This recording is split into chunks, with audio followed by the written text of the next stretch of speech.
C'est vrai encore aujourd'hui. Stéphane Bureau. Bonjour Stéphane. Salut Mario. Alors, cette guerre en Ukraine qui devait initialement être un blitz où d'une façon historique, la Russie en quelques heures ou quelques jours allait prendre Kiev, prendre le pays, ben, c'est devenu une guerre d'usure. C'est incroyable. On souligne les 4 ans aujourd'hui. 4 ans d'une guerre qui a fait beaucoup d'orphelins, qui a fait beaucoup de veufs et de veuves. C'est des centaines de milliers de personnes qui sont mortes au front en Ukraine. Et évidemment, on parle de soldats ukrainiens, mais aussi de soldats russes. Et pas que, parce que pour une bonne partie aujourd'hui, les soldats russes sont des mercenaires qui sont embauchés un peu partout. On apprenait hier par la BBC qu'il y a, sous fausse représentation, des Africains qui sont embauchés pour aller travailler en Russie et découvrent que le contrat de travail implique des responsabilités au front. Donc, c'est des gens venus d'un peu partout et c'est loin d'être une guerre qui est terminée. Aujourd'hui, Emmanuel Macron, parce que je te parle de Paris, disait c'est un échec sur tous les fronts pour la Russie, particulièrement économique et stratégique, mais c'est pas une victoire, disait-il, et on pourrait rajouter ou poser la question, est-ce que pour autant c'est un échec? Parce que c'est une ligne de front à peu près immobilisée, des territoires importants de l'Ukraine qui sont aujourd'hui sous contrôle russe, des négociations qui vont nulle part, mais évidemment, une chose qui est à peu près claire à la lumière de ce que tu disais en présentation, si on pensait que l'Ukraine allait tomber, elle n'est pas tombée. Je fais partie de ceux qui imaginaient très mal que la Russie puisse avoir l'ambition, il y a 4 ans, de prendre le contrôle de l'Ukraine au grand complet avec 250, 300 000 hommes. Ça me semble très improbable. Je pense qu'il y avait une volonté de tétaniser, probablement de se rendre jusqu'à Kiev et de voir ce qu'ils pouvaient y faire. Mais le contrôle du pays, j'en suis pas absolument certain. Alors là-dessus, il y a débat. C'est évident que l'ambition qui avait été annoncée, parce que pour eux, c'est pas une guerre. Hein. Pour les Russes, c'est une opération militaire spéciale. C'était le contrôle des oblasts qui sont adjacents au territoire russe, qui sont encore disputés à la table de négociation. Et les dernières rencontres, parce que les Russes aimeraient obtenir les bouts de territoire dans ces oblasts qu'ils ne contrôlent pas, qui sont toujours sous contrôle ukrainien. Et les Ukrainiens sont évidemment inflexibles. À la table de négociation, ça ne bouge pas davantage que sur le terrain.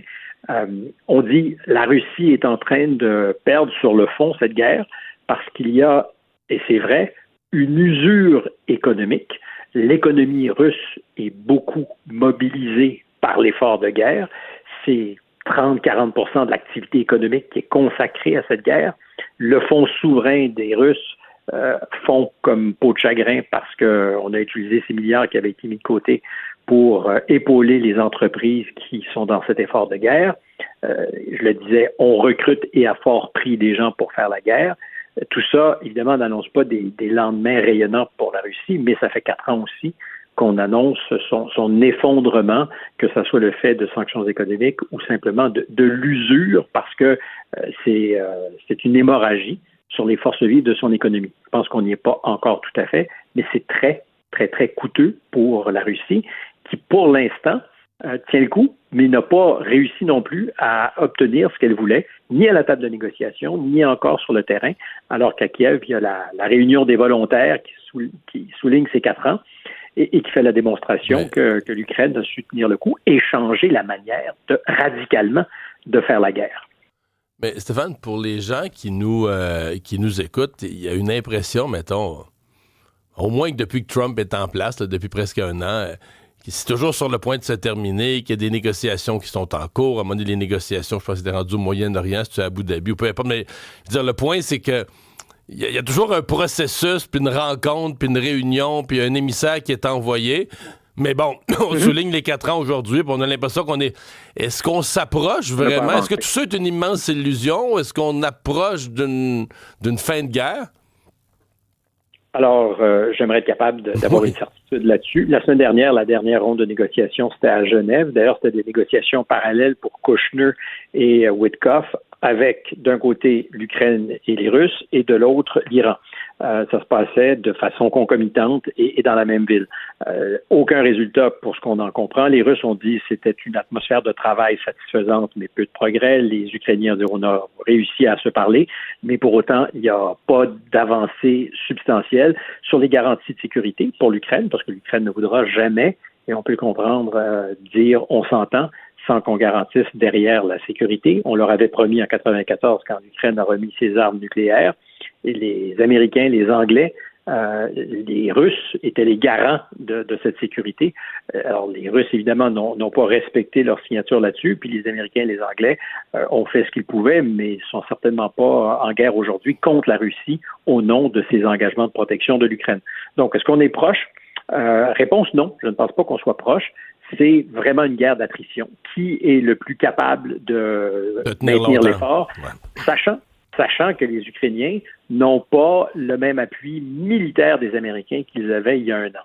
Et là-dessus, tu ne te trompes pas, les Américains ont coupé un peu les vivres. Quand tu regardes la part payée par les Européens de l'aide militaire, c'est aujourd'hui, je pense, à hauteur de 90 %, c'est-à-dire que les Américains se font payer par les Européens, la quincaillerie qui est achetée, mais c'est très coûteux. Et les Européens ont leur propre effort de guerre à faire, mais acceptent que ça ne sert à rien de s'équiper si on n'est pas capable, de leur point de vue européen, de faire front sur l'Ukraine, parce que c'est présenté comme ça par Emmanuel Macron et par les autres. C'est notre premier véritable test de volonté. Si on lâche là, on lâchera ailleurs. Et pour l'instant, c'est pour ça aussi qu'on les retrouve tous aux côtés de Volodymyr Zelensky. Mais l'Europe n'a certainement pas encore les moyens, seule, d'assumer sa défense. C'est aussi l'autre affaire. C'est que derrière ça, tu dis parfait, on soutient l'Ukraine. Est-ce que les Européens sont en mesure, eux, d'être parfaitement autonomes s'il fallait que les Américains décident de prendre leur distance? C'est non. Et l'armée la plus puissante en ce moment en Europe, c'est pas l'armée allemande ou l'armée française, c'est l'armée ukrainienne. Et c'est eux qui sont appelés en renfort, par exemple, quand on veut faire la guerre aux drones, que ce soit au Danemark ou ailleurs. C'est un peu paradoxal. Oui, c'est le moins qu'on puisse dire. Dossier, c'est toujours dur de faire de la futurologie avec quelque chose d'aussi complexe que l'intelligence artificielle là, qu'on découvre à tâtons, dont on découvre la puissance de jour en jour. Mais tu t'es intéressé à un texte, un peu de futurologie, qui nous plonge en 2028 dans ce que pourrait être l'économie, compte tenu du développement de l'intelligence artificielle, qui n'a rien de rassurant. Je ne sais pas si tu l'as lu, je l'ai envoyé tôt ce matin. Oui, absolument. D'abord, ça a eu un impact sur les marchés depuis vendredi un peu et hier beaucoup. Alors, tu imagines, c'est un texte, comme tu dis, qui fait un peu dans la futurologie. C'est une petite boîte d'analyse macroéconomique qui s'appelle Citrini, qui écrit un mémo, comme si on était en juin 2028 et qu'on prenait la mesure des changements qui ont été induits par l'arrivée de l'intelligence artificielle et de toutes les boucles de rétroaction négative qu'on avait sous-estimées. Parce que c'est le vieil adage ou la vieille déclaration, tu t'en souviens peut-être, de Hemingway qui disait comment on déclare faillite. Alors c'est lentement, puis d'un coup, tu es en faillite. C'est un peu ce qu'on pourrait dire du paysage changé, bousculé par l'intelligence artificielle.